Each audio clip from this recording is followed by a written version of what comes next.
Paz do Senhor a todos. A paz do Senhor Jesus. Irmãos, hoje a gente continua em 1 Reis 18, 19 e 20. Mas antes da gente começar a orar, não se esqueça de curtir e compartilhar o vídeo. Amém? Vamos orar? Senhor Deus, meu Pai, te agradecemos mais uma vez por estar meditando na Tua Palavra. Senhor, te pedimos, Senhor, nos ajude a reconstruir nossos altares, Senhor, para oferecer, Senhor, uma oferta agradável a Ti, Pai, todos os dias das nossas vidas, Senhor, em nome de Jesus, Pai. Amém. Irmãos, hoje, o texto que a gente vai hoje se apegar vai ser no capítulo 18, que diz assim: Então Elias disse a todo o povo, aproximem-se de mim. 18 o quê? 18:30, não falei? Não. 18:30, perdão. Então Elias disse a todo o povo, aproximem-se de mim. E todo o povo se aproximou dele. Elias restaurou o altar do Senhor, que estava em ruínas. Pegou 12 pedras, segundo o número das tribos de filho de Jacó, a quem tinha vindo a palavra do Senhor, dizendo: o seu nome será Israel. Com aquelas pedras edificou o altar em nome do Senhor.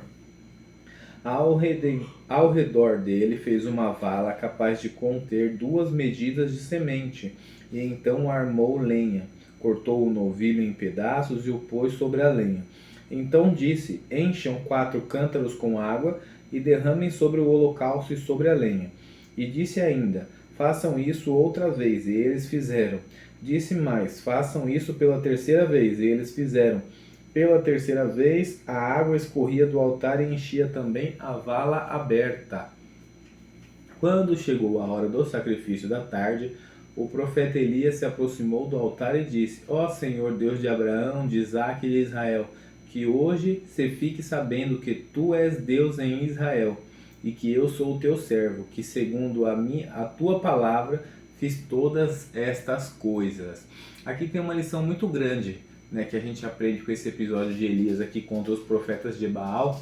É bem nesse ponto, né? Ele dá a trela ali para os profetas de Baal, eles fazem lá as besteiras dele.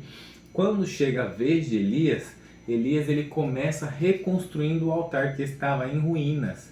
E isso é um grande ponto, né? A gente não pode se apresentar ao Senhor em ruínas. A gente precisa reconstruir o nosso altar, né? Então isso a gente vê diversas vezes. Tem uma vez que, se eu não me engano, Daniel vai receber uma visão, uma profecia, alguma coisa assim, ou vai falar com um anjo, não tenho certeza. Ele cai no chão pelo poder do anjo do Senhor, né? Ele vê, então ele cai no chão. O anjo do Senhor fala para ele: levante-se antes de receber, né? Reconstrua, se restabeleça, se erga, né? Nunca esteja caído para ficar de qualquer forma. E aqui mais para frente a gente também vai ver que quando Elias ele entra na caverna, quando ele entra na caverna,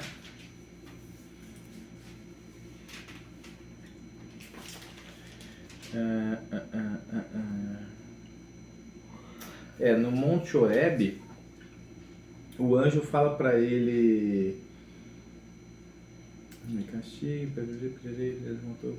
aqui. O anjo fala para ele, o anjo do Senhor voltou lá no 19:7, diz assim: o anjo do Senhor voltou, tocou nele e ele disse: levante-se, coma, porque a viagem será longa, né? Então é sempre um levante-se, esteja de pé, esteja, né, na postura para poder saber. E aí, depois que ele andou nesse caminho do deserto, Deus depois conduz ele mais 40 dias andando pelo deserto. Então a gente sempre tem que reconstruir o altar, né? O primeiro passo, a primeira lição aqui é a reconstrução do altar. Elias ele tem essa preocupação em estar com o altar em ordem para oferecer o sacrifício, né? E aí, outra parte que é interessante também é o 4, né? Lembrando que ele reconstruiu o altar e ele fez 2 medidas de semente em volta do altar. Então seria tipo 2 palmos, assim, mais ou menos. O meu tá 12 litros de água. 12 litros de água. Só que aí ao redor todo não dá pra saber, né, quantos metros cúbicos tinha o espaço. Mas a medida de semente é porque, para quem conhece de plantação, sabe que se enfiar a semente muito funda, ela vai abafar e acaba não conseguindo, ela vai sufocar e acaba não conseguindo brotar, né? Porque quando ela dá a raiz, quando ela vai dar folha, tá abafada, aí não consegue subir. Então tem uma medida exata. Então digamos que seja 2 palmos, talvez já seja muito, mas suponho que seja, né, 2 palmos a medida. Então era um buraco grande para caber os 12 litros de água. Nessa brincadeira, Elias fala assim no 34: encham 4 cântaros com água e derramem sobre o holocausto e sobre a lenha. Façam isso outra vez e depois façam isso pela terceira vez.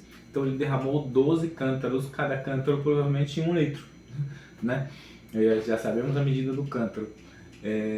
Mas por que Elias faz isso, né? Elias faz isso porque Israel estava 3 anos sem chover. Então a água era algo precioso para eles. Então primeiro ele reconstrói, ele reestabelece o altar do Senhor. Depois ele pega e fala para eles o seguinte: coloca o que vocês têm de mais valor em cima do altar.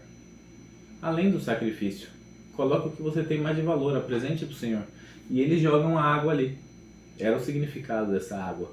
Não era só para molhar a lenha para ter certeza que ia pegar fogo. Mas aonde você tá falando isso? Que você tem mais valor? Não, é revelação.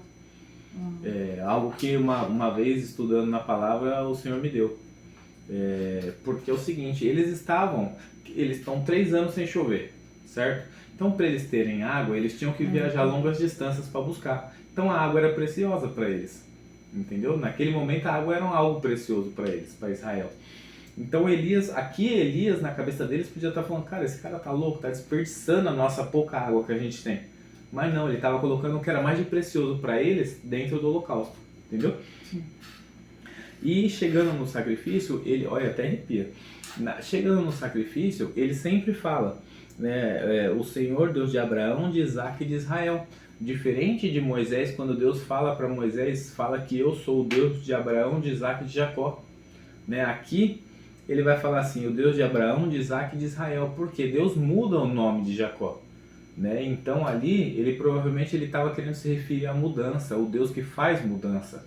E ali ia gerar uma grande mudança, porque ia acabar com toda aquela idolatria, com aqueles profetas de Baal, e ia voltarem a ser, eles estavam se reconstruindo diante do Senhor, né? Para se restabelecer diante de Deus.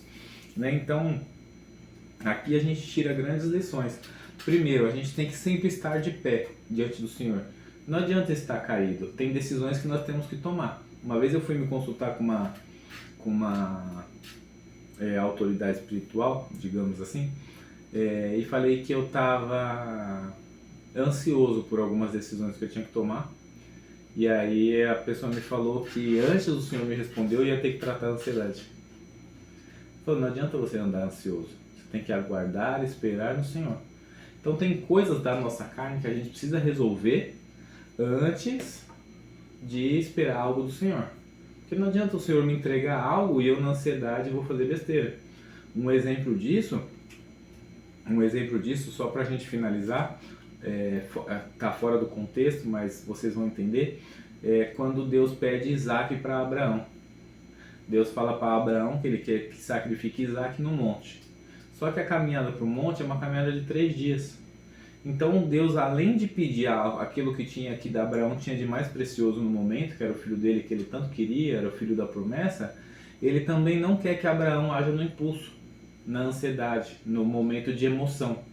Ele não quer que Abraão haja na emoção, então ele manda Abraão andar 3 dias meditando naquilo: eu vou matar meu filho, eu vou matar meu filho, eu vou matar meu filho, eu vou matar meu filho. É dolorido. Porque se fosse na hora, falar: Abraão, vai lá e mata seu filho, ele podia pegar um machadinho e fazer assim, ó, já era, acabou. Mas podia ser emocional, e depois ele podia se arrepender. Mas quando ele tem que andar 3 dias meditando naquilo, não tem, ou eu obedeço ou não obedeço, não tem outra opção. E aí ele quis obedecer e o Senhor mesmo parou aquilo e fez ele entender que o coração realmente estava em Deus, não estava no filho. Então a gente não pode permitir que nossos anseios carnais, nossas concupiscências da carne, aquilo que agrada a nossa carne, tome o lugar ou esteja evidenciado quando dependemos do Senhor. A gente tem que segurar a nossa carne, controlar a nossa carne, pedir para Deus o fruto do Espírito como é que é o nome? Não. Do domínio próprio. Do domínio próprio. A gente precisa pedir para Deus o fruto do Espírito do domínio próprio, para a gente dominar a nossa carne, que é a parte mais frágil de nós, da nossa trindade, é a parte mais frágil da nossa carne. E depois disso o Senhor trata com a gente, depois disso o Senhor fala, depois disso o Senhor faz milagre, depois disso Ele dá provisão. É isso. Amém? Quer acrescentar alguma coisa? Eu queria só comentar uma coisa que também está fora de contexto, mas é que eu vejo Elias aqui e me faz lembrar do que eu ouvi. Que a gente estava até comentando, né, que os homens de Deus na Bíblia, eles falavam com Deus e era rápida, era momentânea que fala? Que Imediata. Fala, era imediata a resposta do Senhor. E aí a gente, até, né, falou, nossa, como é que é, né, isso, né, como você perguntar uma coisa agora pro Senhor e Ele te responder. Uhum. E aí, eu vendo aqui Elias, eu ouvi um pregador falando que o silêncio de Deus, na verdade, muitas das vezes ele não existe. É que a pessoa, ela tá muito distante do Senhor, né? E para quebrar esse silêncio, porque muitas das vezes a gente fala, o céu está de bronze, Deus não está me respondendo, eu estou no deserto, Deus está no silêncio, mas na verdade, mesmo você estando no deserto, Deus fala com você. Sim. Então, às vezes, esse silêncio ele não existe.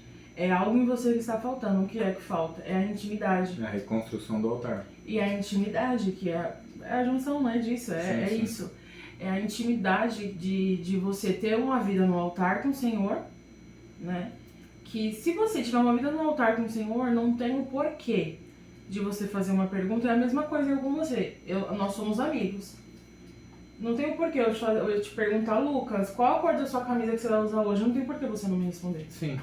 É a mesma coisa com Deus. Ele é nosso amigo, né? Então, se Deus está em silêncio é porque falta intimidade. Falta a reconstrução do altar, falta vida no altar, intimidade. Mas eu oro, eu jejuo, eu faço aquilo. É mais, Deus quer mais, Deus precisa de mais. Tá faltando alguma coisa em você, não em Deus. Não é Deus. Não é Deus que se afasta da gente, é a gente que se afasta de Deus. Há alguma coisa que precisa consertar. Então eu pergunto, Senhor, o que eu preciso fazer? Abre os meus olhos para que eu veja o que está me afastando, o que eu não estou vendo. Para que eu me recomponha. Para que eu me recomponha, me reconstrua, né? Para eu te agradar. Vê se é em mim algum caminho mau. Exatamente, como já dizia o salmista. É que eu falo essa frase toda hora, esse versículo é toda hora. Então vê se é em mim, Senhor, algum caminho mau, para que você consiga estar santificado, né? Limpo diante do Senhor e viver essa caminhada com Ele. Exatamente. Que você perguntar, Senhor, vai chover hoje? Ele vai te responder se vai chover, se não vai chover. São coisas mínimas. Ai, mas Deus não vai perder tempo com isso. Isso não é perda de tempo, isso é amizade, isso é intimidade. Deus, Ele quer isso conosco. Ele quer isso. Eu acredito que a palavra diz que nós o amamos porque Ele nos amou primeiro. Então isso é muito forte. Deus, Ele anseia essa intimidade conosco. Então se você quer a resposta de Deus em qualquer momento, primeiro zele por essa amizade, né? Faça essa amizade, essa intimidade com o Senhor, porque você vai ver que você vai estar conversando com seu amigo ali o tempo todo. Sim, exatamente. E você vai ouvir Ele falar com você. Seja audível no coração, na palavra, Ele vai te responder. Sim. Vamos orar? Vamos. Senhor Deus, meu Pai, mais uma vez te agradecemos, Senhor, por estar meditando a Tua Palavra. Senhor, nos ensine, nos instrua, Senhor, guie nossos passos, nossos dias, nossas decisões, para que a gente sempre esteja de pé diante da Tua presença, Pai. Para que o Senhor consiga falar com a gente tenha ouvidos para te dar atenção, Pai, em nome do Senhor Jesus. Amém. Tchau.